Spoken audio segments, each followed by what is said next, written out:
everyone. Welcome to Let's Be Social. I'm really excited today to have on a special guest. Her name is Lisa Shields, and she has been doing love coaching for over 20 years. She helps successful women find love. So welcome to the show. Thank you, Barbie. Thanks for having me. It's great to be here. Yeah, so let's get started into how you got into love coaching and kind of take us through to where you are now. Okay, so like most women, I had a history of, just one disappointing relationship after another. And my parents hated each other. So that was not a good thing. I think, like many of us, I was set up for disaster. My mother told me when I was very young, don't ever let a man do to you what your father did to me, which was leave her with two young children for another woman. And so that was sort of the setup for me. I spent 13 years in a marriage to a man where every single day I told myself I could do better, but I didn't leave him. I stayed. We did not have children, so there wasn't that excuse for staying.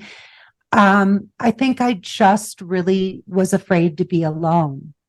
And because going into that marriage and finding him, I was so, I don't know, I struggled so hard in this part of my life. I never was the girl that guys were lining up to date.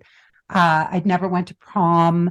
And so I clung to him because a part of me was scared that if I left, I would never find someone else. Finally, I got the courage. We were actually fashion photographers. We were living in Milan, Italy at the time, which is very exciting. It was, the late 80s, early 90s. And so it was a very exciting time to be doing that. So on one hand, I had this incredible career, this exciting life, and this miserable love life. And I finally left him, gave up my photo career, came back to Santa Fe, New Mexico, where I'm currently living. And I looked at my life and I said, Lisa, you can't waste another 13 years in a bad relationship. You need to get this figured out. And having love and partnership for me was just, that wasn't optional. I don't want to be alone. I don't want to wake up every morning and say, oh, I'm happy being single and everything's fine and dandy and all. I mean, I was perfectly capable of being single. I'm not slamming anybody who is, but that was not how I wanted to live my life. And I knew that there had to be good men out there. There had to be. I mean, it just stands to reason, right? That the whole male part of humanity is not damaged and doomed. And I realized I had a lot of growing up to do, Barbie. The hardest thing I ever did was look at Lisa and admit that I knew nothing about this part of life. I didn't know how to talk to a man. I didn't know how to hold my own. When I was on a date with a man that I really liked, I would get tongue-tied. I didn't know what he would want to, what he wanted to talk about. I didn't know what men were looking for. I didn't know anything about this part of life. On the other hand, I started doing all this personal growth work. And this is a really important piece that I think a lot of your listeners really, I would encourage them to pay attention to what I'm about to say. We go out and we think that self-improvement is the answer to our love lives. It's very important that we know who we are and that we accept and love ourselves as to the best degree that we can. But what many of us do, myself included, is we spend years of our lives going to therapy, going to self-help workshops. Today, we listen to endless YouTube videos and TED Talks, and we fill our heads with information. But there is a brilliant saying, I wish I had I wish it was me who had said this first, but information is not transformation. And so we can amass so much knowledge. We can read a library full of books about dating and relationships and all, and nothing changes. And what I realized was that I was getting better and better at being me. And I had a whole story around how fabulous life was. And I wanted a man, but I didn't need a man. And I was perfectly happy being alone. But the truth was, I wasn't. I wanted a partner. I wanted a man who could bring out the woman in me. And I was longing for that. So when I was turning 40, and I'll get to the end of the story, when I turned 40, I was living in Los Angeles, California, and that is a city filled. It may be the city with the most beautiful women on the planet. There are endless, gorgeous, stunning, fit, beautiful women. And I thought, okay, this is my worst nightmare. I am going to be 40 years old and single and dating in Los Angeles. And I realized that I could sit on a therapist sofa for more years, or I could do more self-help workshops, generic ones about how to process more of my stuff, or I could just get out there and start dating and facing my biggest fears. And I started to apply everything I had learned through 6 years of personal growth work.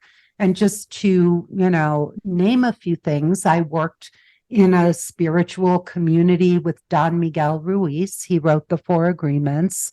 And I worked personally with Miguel for many, many years. I was in a 12-step program for food, for compulsive eating, which was transformational for me.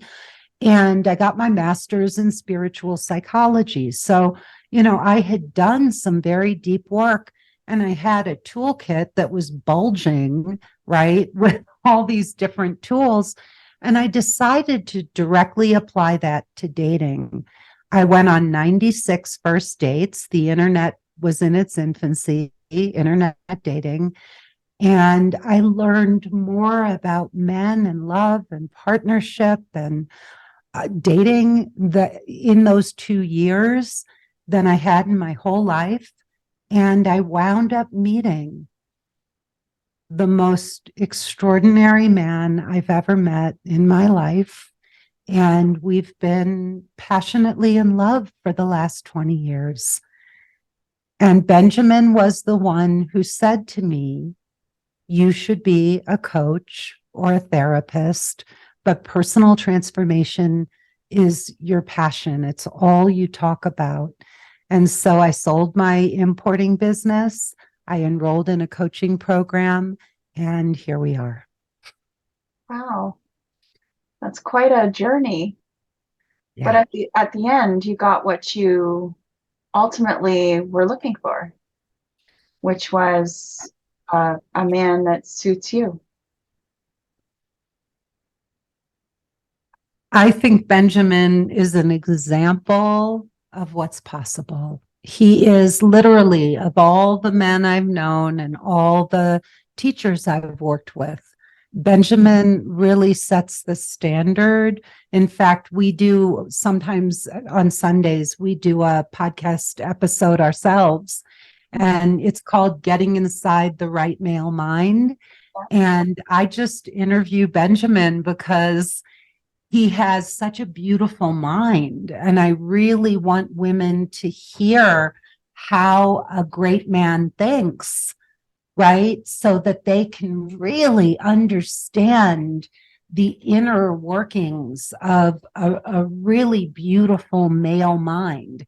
We don't get to hear that all that often. So he does set the standard, and I do bring on some other men. It's not just Benjamin.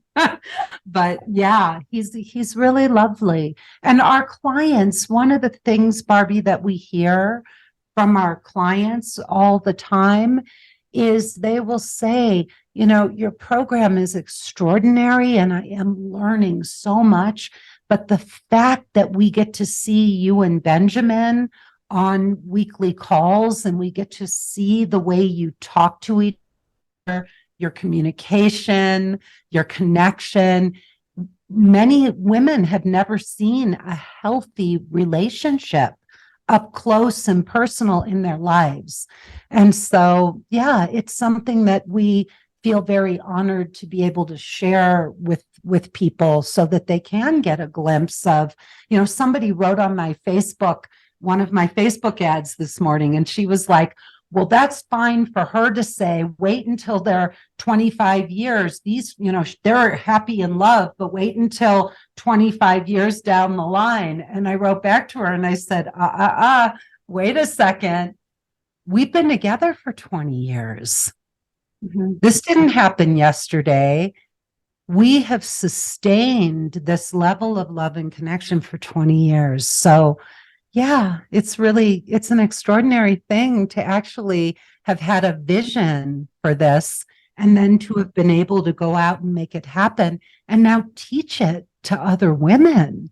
Yeah. Do you find that a lot of your clients have given up on love?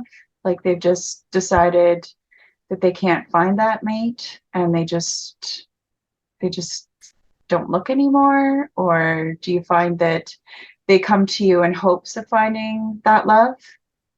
Well, nobody would come and sign up to work with us if some part of them didn't really want it and believe that they could have it. So while they are at the end of their rope, right? Like most of them, I mean, we just, one of our newest clients, she's been through 3 failed marriages. And this is a gorgeous woman, gorgeous, and has an amazing career, and works firsthand with Tony Robbins, has done every kind of workshop you could imagine.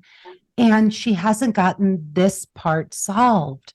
So, there's a part of her that isn't giving up, but there's a part of her that's just throwing up her hands going like, I don't know what else to do. And it breaks my heart. The answer to this is not men suck or I'm great and I don't need a man and I'm perfectly fine. One woman on a Facebook ad, I was going through, I have somebody who goes through and kind of comments on all the comments on the ads. We have to do that. And we were looking at some of them. And this one woman was like, I've traveled to 50 countries on my own and I don't need a man. And good on you, if that's really what you want. But I traveled the world alone and I've traveled the world with my husband. And I got to tell you, I would so much rather go with him and wake up every day and in his arms and get dressed and go out and adventure together and have dinners and walk on beaches hand in hand and kiss in the in the moonlight. I don't want to do all that by myself. Sure. And women why would you give up on that? Yeah. I know, like, I work with a lot of, the field I'm in is female dominated, and I always hear lots of horror stories on online dating, for example. Mm-hmm. And how people just don't some people find their true love on online dating, but a lot of people do it and then they give up. They just, oh, it's not for me. Oh, people just want hookups, and then they give up. So what would your advice be to people like in that situation? So I'm going to make an analogy. All right. I mentioned I was a professional photographer. Yeah. I can take professional quality photos with this camera. This camera is more sophisticated than my tens of thousands of dollars worth of camera equipment I used to use 30 years ago. This little camera can do more than that. Most people will only ever take snapshots with this. Just because they don't know how to work it doesn't mean that this camera is not amazing. It is the same with online dating. There are so many myths and lies that people perpetuate about online dating. Men do read the profiles. Men do care about the pictures. There are great men out there. But if you are not putting the effort into getting gorgeous photos, men are visual, the first thing they're going to see are your pictures. Now, I'm not telling you to just use professional photos, although you should absolutely get a professional shoot done. And when I talk, Barbie, about professional photos, I am not talking about glam photos. I'm not talking about getting all dressed up like you're going out on the town with full on makeup and all. I am talking about working with what is called a lifestyle photographer. A lifestyle photographer. These are people who shoot beautiful natural photos of you laughing and with just normal everyday hair and makeup that you would wear, dressed like you would normally dress, you know. And you may have one photo where you have a dress on or where you're really dressed up, but you want to have beautiful natural photos where you look sensual, not over sexualized. And these women, so many women, are putting up these pictures of themselves where they look like pinup girls and low cleavage and skimpy clothes. And then they're wondering why guys are coming after them for sex. Yeah. If you want a real man, you got to present yourself like a class act. And here's the best part. When women work with us, my husband writes their online dating profiles for them. Oh, nice. So he writes them in a way that men can hear it. He says things in the way that men are looking to hear these things. Does that make sense? And so it is quite it's quite amazing to hear, like, men, when my women, I'll often interview the couples when they get together, and the guys are like, let me give you a great example. One of my clients who I just interviewed with her guy, he said, I was online and I couldn't believe I'm looking at these photos of these women. They've got sunglasses, they're miles away, right? I can't even see. They're like at some landmark and they're like miles away. They've got hats on. The lighting is terrible. And then I read their profiles and they barely write anything. And they put these stupid comments. And he said, then I saw hers. These gorgeous photos, that beautiful smile. And then I click on it and I read her profile and I think, oh my God, I have to meet this woman. So our guys will tell us, I fell in love with her when I read her profile. Wow. And Barbie, if I can just add one last thing, my husband and I met online, and 90% of my clients, smart, successful, educated women of all ages, meet their partners online. Okay. So it's just a matter of quality and standing out.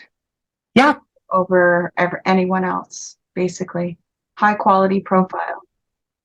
Really putting your best self out there. And if I were a woman who was going online today, I would have several of my guy friends read my profile and give me honest feedback and look at the pictures and give me honest feedback, because what you think guys may want to see and hear may be very different. And you want to make sure, and I wouldn't just pick any guy. Don't pick your player friends.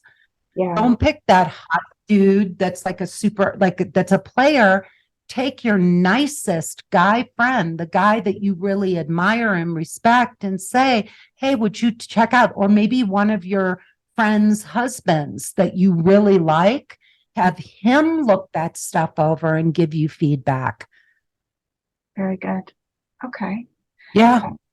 And if someone wanted to get coached by you, how would they do that? Would they reach out to you on Facebook or? Well, what they would do is you can, but the very best way is to go to Lisa Shield, SHIELD. So lisashield.com. I have a beautiful website. That website is, tells you all about me, my work, the programs I offer. We have a beautiful page of testimonials, of videos, live videos from clients. And we have banners of women with their guys. So you'll see other women who look like you, who have found their partners. And if you like what you see, click the button. It's all over my page. And there is a free 45-minute presentation that you can watch. At the very end of that presentation, you have to watch the presentation, because I don't want someone coming on a call with us if she doesn't really feel like she understands the work I do and what I can offer. So listen to the presentation, and at the very end, you will have an opportunity to book a call with a member of my team, and we will show you how we can help you find true love in 12 weeks. Wow. That's amazing. Such a great, It's so nice based on your experience that you're able to help others do the same thing. Well, and that's the crazy part about it. I mean, Barbie, here's the thing I really want women to hear, because I was just like every other woman out there who was like, really like, I don't even want to let myself admit how much I want this, because what if I never get it, right? Yeah. What if I never get it? And if I really, really admit how important this is to me, and I've tried and failed so many times, and maybe it's just not meant for me. Maybe I'm one of those women who my picker is off, or, men just don't like me, maybe I'm just not, whatever it is. I may look good on the outside, but there's something about me that other women have that I just don't have. I really want women to hear that none of that is true. I didn't go to prom. I didn't go, I barely had a boyfriend until I was in college. Yeah. I struggled. I married the first man who really paid attention to me. And then I held on to him with both hands, because I was so afraid that if I let go, I would never find someone else or someone better, because I was flawed. Yeah. We all feel those things. And I want women to know that this is a solvable problem. This is, I looked at other women, and I could not stand the way I saw women interacting with men. When I was a little girl, like when I was in junior high and high school, and I would watch other girls relating to the guys, I used to sit there and think, oh my God, if that's how I have to behave, I'm going to be alone, because that's so inauthentic to me. I couldn't be like I saw other girls being. And then I looked at grown women. I looked at my own mother and my grandmother and other women around me. I didn't like the way they interacted with men. And I really had to learn a way of relating to men that felt heart from the heart, that felt authentic, that felt genuine, and didn't feel like a game or a seduction, or I had to go and have 2 or 3 glasses of wine just so that I could loosen up and feel like I was making a connection.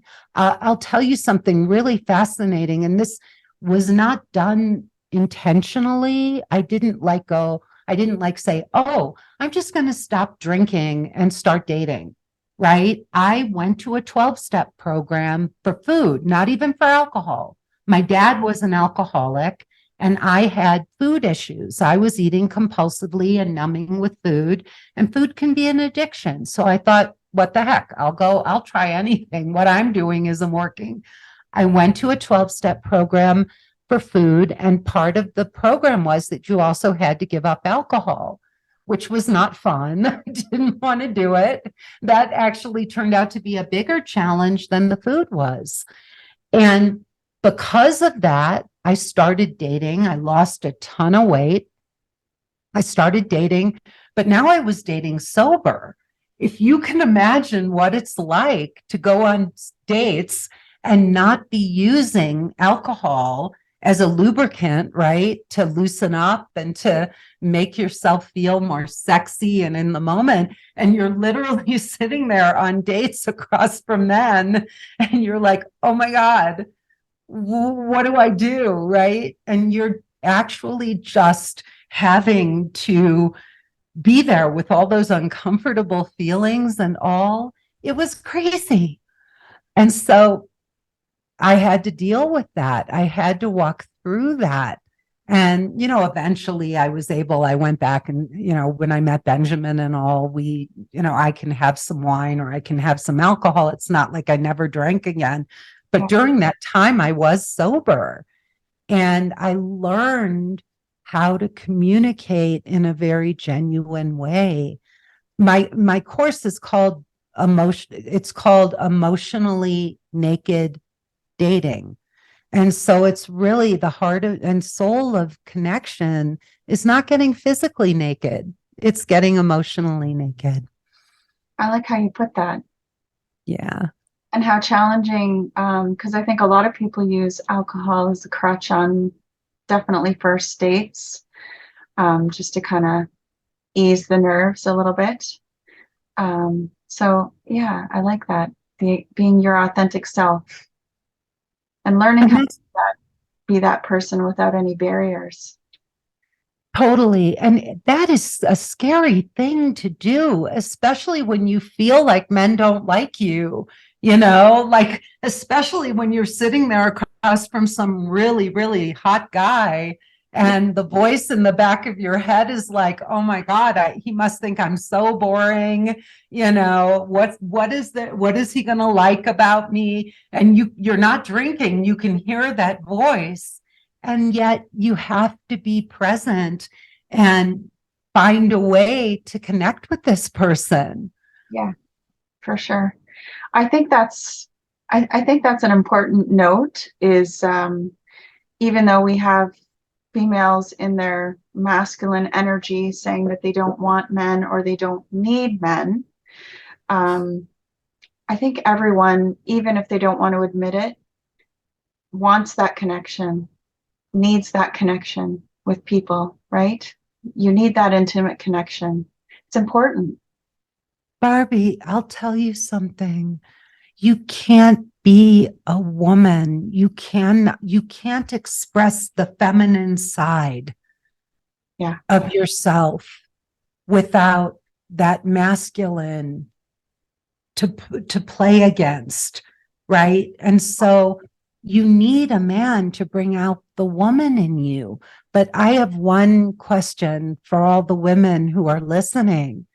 How would you feel if you were on a date with a man and he looked at you and said, I want a woman, but I don't really need a woman? How would you feel? I would get up and walk out and say, well, then I don't think this is going to work because I want a man who needs me. not just wants me, but needs me because he needs a woman in his life and he wants a woman in his life. Real deep, intimate relationships are based on need. And I think that's the hardest thing for all of us to admit. Yeah, absolutely. I think I would be the same way if someone said that to me. I'd be like, then I'm wasting my time sitting here. Yeah. What Really? am I doing? And I think women need to stop and think about that. I understand you don't need a man to put a roof over your head or buy you dinner or buy you, gifts. Yeah. But boy, it sure is nice to have that. I'm just saying, it is so nice to have a man who wants to do those things for you. It just feels good. And as women, it isn't aligned for us to do everything on our own. We can, whoops, we can be independent and we can put on that facade. I actually have something very interesting to say about this. Yeah. I have something very interesting to share.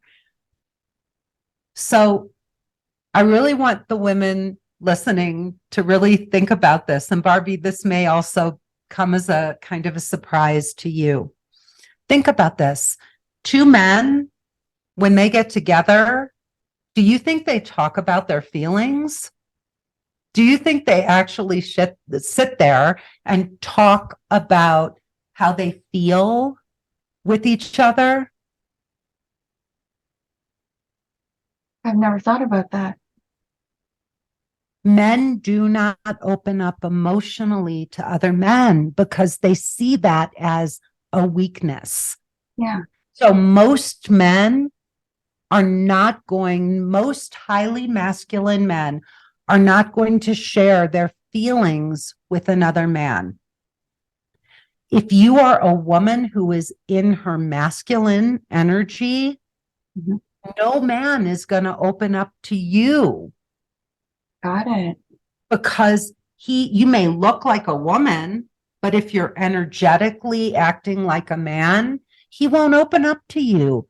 So what's going to happen is you're going to keep going out and trying to connect with men, and you're going to keep walking away from dates saying, oh, I keep meeting avoidant, emotionally unavailable, non-committal men.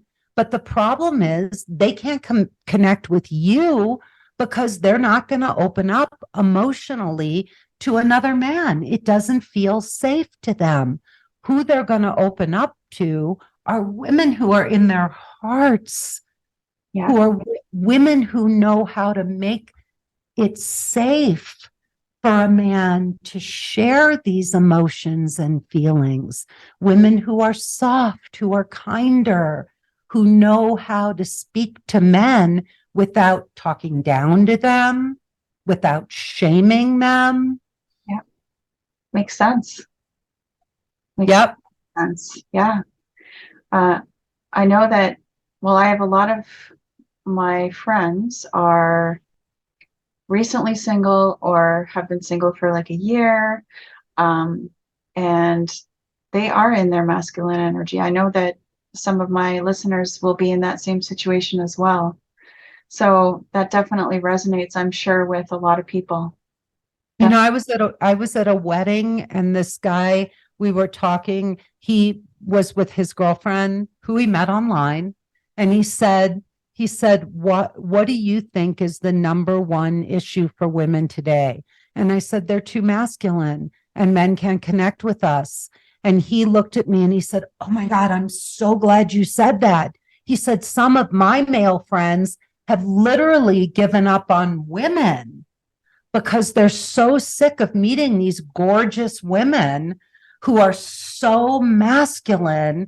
There's no vulnerability, there's no femininity. And he said, these are really great guys. They're successful, they have a lot to offer, and they would love relationships. But they keep meeting one demanding, masculine, tough woman after another. And he said, they're done. Yeah. They're sick and tired of it. Yeah. So how does a woman, for example, who's dating get out of their masculine energy? What if they don't even realize they're in their masculine energy? Well, that's the biggest, that's Barbie, what you just said right there. You nailed it. They don't. Yeah. They don't even see it in themselves. But men do. A man will go on a date and he'll be like, "Oh my God, I feel this feels like a corporate meeting, a business meeting. This feels corporate. This doesn't feel like a date." And women, number one, women go in with a checklist. So the attitude is, I don't want to waste my time. Yeah. I don't want to, I want to figure out really fast if this guy is, has potential or not. And so they're going in, Barbie, with a very masculine kind of energy. And it's like a business deal. Let me see if he's a candidate or not. You got to throw that out. So, what would you say for the female? What advice would you have for someone?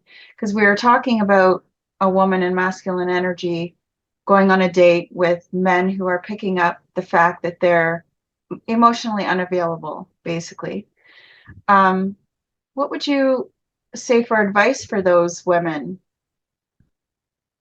Well, Advice? I think what starts to happen is with more and more failures and disappointment and all, what starts to happen is we get together with our girlfriends, we commiserate, we have pity parties, we start to create these negative stories about men. We start creating negative stories about online dating. Yes. And you have to, first of all, stay out of all of that. You cannot get into these negative scenarios. So you only want to talk to people about your dating who are being successful and optimistic and can give you positive feedback and support you, or share with your friends who are in relationships who might be able to guide you as well, or work with a coach, a love coach. Doing generic self-help work is not the same as working with an expert who can help you specifically in this part of life. I don't even necessarily believe, I think one of the powerful things about the work I do specifically, Barbie, is that you can go take all the feminine energy workshops you want. Yeah. You can dance around fires in the moonlight in gossamer gowns with all your girls and be feminine and explore your femininity together. But what makes the work I do unique is that we're not only teaching this, we're showing you how to apply it directly to your dating, using it with men immediately so that you can start to see the difference right away. And our clients, literally, it is the most beautiful thing. We have a physician who's probably in her late 60s. She was a pediatrician, amazing woman. She has met what we call the guardian of her soul. This woman looks 15 years younger. Wow. The way she's radiating and giggling about this guy that she met, and she's having fun dating, and she feels empowered in this part of her life for the first time. See, most women think they're going to be empowered by toughening up and putting on a facade and acting strong. Yeah. That's not femininity. And so you've got to start to explore this part of yourself. You've got to start to ask yourself, what are masculine traits? What are the traits that are considered masculine, and which ones might I be exuding, right? Take charge, being direct, being a go-getter, right? Being a problem solver, all of those kinds of things. That's masculine. That's what men do. Yeah. Women are receptive. We're receivers. Men are givers. Women are receivers, not the other way around. So if you're constantly in giving mode, you're in your masculine.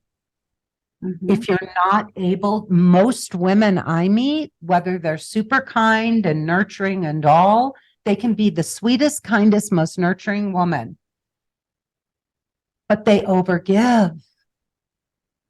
Mhm. And when you overgive, you are doing that ultimately underneath all that.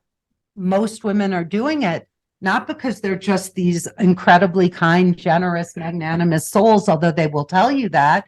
They're doing it because they want something in return. But they're so overgiving that there's not even room for that man to do that for them. There are very successful women who are so over functioning in their relationships with men that there's no way for a man. They're like going, well, he needs to step up. And when's he going to step up? Well, they're so busy taking control and taking charge because they're so impatient. And they're like, well, I'm sick and tired of waiting. But you've got to learn how to encourage a man to do those things. Most of these women are so afraid to ask for what they want from a man. Mhm. And a man isn't, I had a client, she was lovely young woman, probably in her late 20s, now married, has, I think, at least one or two kids, happily married to a doctor. But at the time we were working together, this woman came from a very wealthy family. Her dad could do anything. You know, she wanted a Ferrari, her dad would buy her a Ferrari. I mean, they had that kind of money. Mhm. And her best friend started dating his best friend. And the best friend was like showering her friend with gifts and trips and all. And her guy wasn't doing that for her. Now, she didn't need him to do it. Her daddy would do it for her. But I said, but you could hear that she wanted it. But she never let the guy know. And he just assumed she wasn't that kind of girl. She didn't need those gifts because she had so much already. So I said to her, the next time you're walking on Rodeo Drive and you walk by the Chanel store, I want you to look in a window and I want you to comment on something and say, wow, how do you think that dress would look on me? I think it's beautiful. Mhm. And see if he gets it for you. And he did. Nice. But she had to let him know that there was something he could do for her. And most of these women are just sitting there and they're angry because guys aren't doing anything. One of my big revelations when I was dating, I looked at all these women, these Malibu Barbies, and I'm like, guys are tripping over themselves to take these women to fancy dinners and buy them things and whatever. And they're not doing that for me. And I realized it was because I never asked them to. Now Barbie, I can't even open my mouth. If I say something, if I'm like, oh my God, I was shopping and I saw this beautiful necklace, that necklace will be mine. Yeah. And also, don't you think that men need to feel needed? Oh my God, yes. We So, all need to feel needed. I mean, if you're doing everything yourself and you want that man to step up, how are they gonna? There's no room, as you were saying. There's no room for them to step up. They can't read your mind. Yeah. And they're not going to guess. You know, what you want is different than what I want or what somebody else wants. And so it's not what we teach our women is to be inviting and to state everything as an invitation, right? So talk about being feminine. I call this taking the feminine lead. So men lead in a very direct way. Let's go to dinner this time, whatever. A woman is more inviting. when she leads, she does it through invitation. It would make me so happy if you would be my hero if you invited me to dinner this weekend. You would, it is such a turn on when a man plans a date. I feel so taken care of. I feel so appreciated when I realize that he actually put some thought into what we're going to do. So you make it inviting and you set them up to win. Do you get this? Setting a man up to win, they are so afraid of rejection. This is something so important for women to know. Men are so afraid of rejection. My husband, we were doing a workshop and my husband was reading books on rejection and he went online, Dating and Rejection. Do you know that every single one of those books was written for men? Wow. No. For men, not women. All of the books he found about facing rejection and dealing with rejection in dating were written for men. Wow. They are terrified. And then imagine, this is what we do. I had a client once, bless her. I mean, I know she has such a good heart and I know she didn't mean to do this, but we shame men. So this guy went out, it was her boyfriend at the time, and he bought her lingerie. And at that time, he probably went to Victoria's Secret. I'm guessing he wouldn't have bought it online. He probably went to Victoria's Secret or had his secretary do it or something, but he got her lingerie from Victoria's Secret. And when she opened it up on Valentine's Day, she was disappointed because it wasn't La Perla. Wow. Now, can you imagine how that guy felt? Yeah. And he knew. She's like, she told him, I like La Perla. Mm-hmm. And instead of being excited and, oh my God, lingerie, like how thoughtful, how many guys, would do that. And no, I like La Perla. And so here are these guys who are trying to make us happy. They're not always getting it right. They're not always knocking it out of the ballpark. But then there's a lot of women who just have such high standards. And well, if he knew me, he should have known. And they make such a deal about this stuff and they shoot these guys down. Imagine a guy, how he felt. He felt like he got punched in the gut. Yeah. And it is so emasculating. And so you've got to set these guys up to win. You would be my hero if. I would love it if. It's such a turn on when. And guys eat this stuff up. And then you can't turn around and then tell them how they could have done it better or how they did it wrong. You've got to say, wow, that was amazing. That was amazing. And it would also be fun next time. Maybe we could do this. Do you see that? Instead of saying, I would have preferred. Mm-hmm. Yeah. Do you see that? And really great guys are teachable. They are. We were talking, we have a very, very high profile client right now who's very independent, very successful. And she was talking about, that she needed this strong, masculine man, take charge kind of guy. And my husband said, look, good guys are teachable. You're looking for a man who, when you make a request, he listens and then does it, not a guy who just takes charge and does things because they may not be the things that you really want. He's going to be a take charge guy who just wants to do it his way. Yeah. So the nicer guys, the really great guys who listen and want to make us happy, those guys are teachable. They're eager to please. And that's what you're looking for. But in order to have that, you have to start to learn how to ask for what you want and to do it in a feminine way. Yeah. So we teach our women, these are some of the things that we do in our course. I don't know of anybody who teaches this better than we do, Barbie, honestly.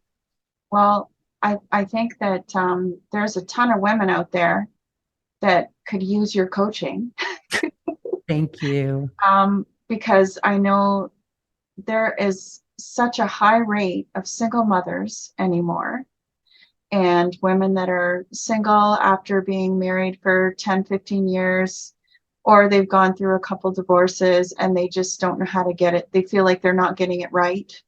Mhm, My question to you is, so you help women for 12 weeks mhm. find their high quality guy.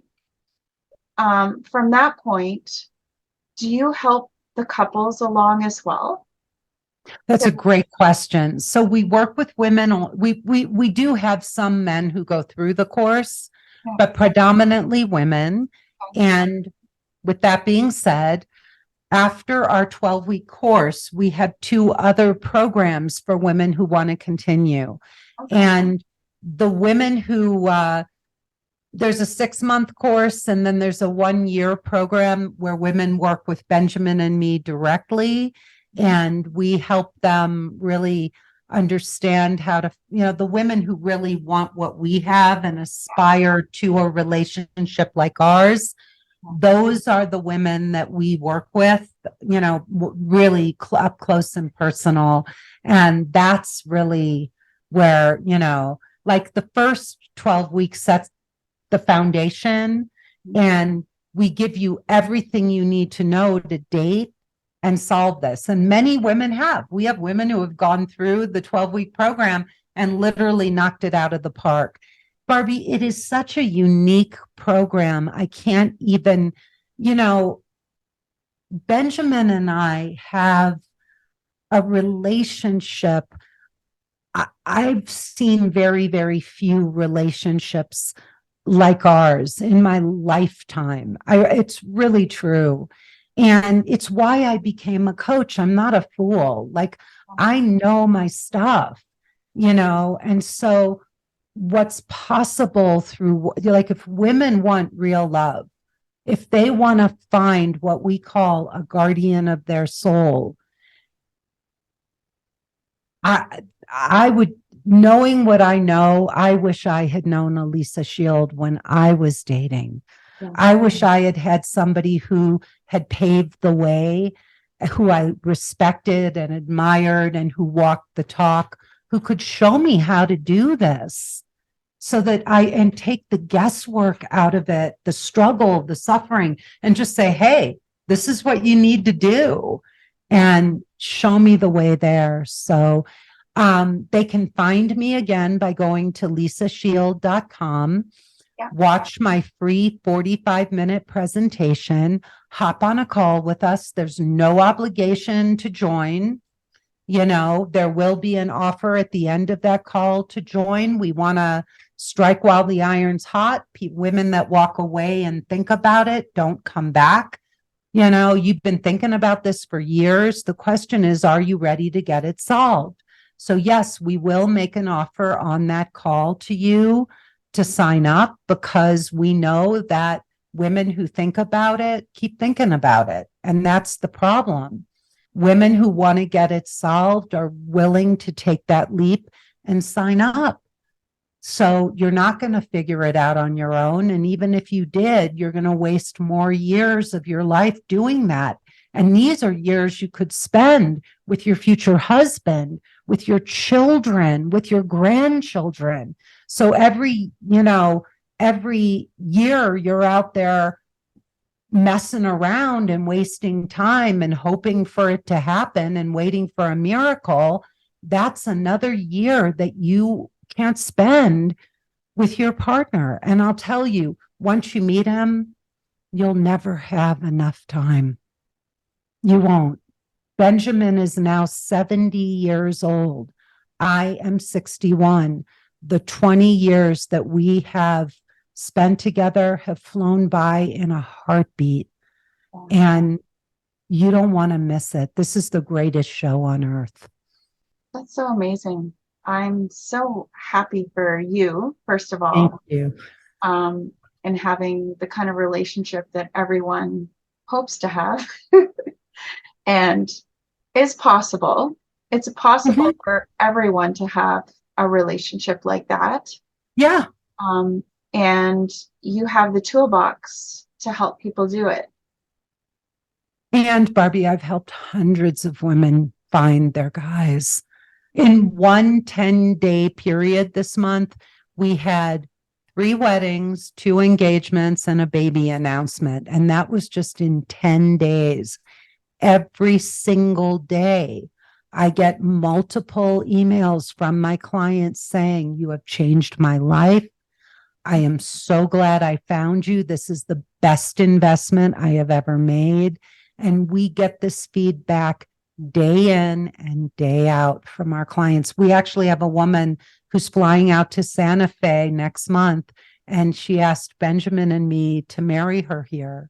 Oh, wow, So, that's nice. yeah, yeah, we're excited. We're really excited. Barbie, thank you so much for having me. It has been such a joy to meet you and an honor to be able to talk to your audience. Oh, thank you so much for coming on. I appreciate your time. And Thank you. if anyone wants to look you up, I'll put the links down below. And I wish you all the success in the world, obviously, and happiness moving forward, you and Benjamin. And Thank you. thank you for coming on Let's Be Social. Okay. Thank you. Yeah, for sure.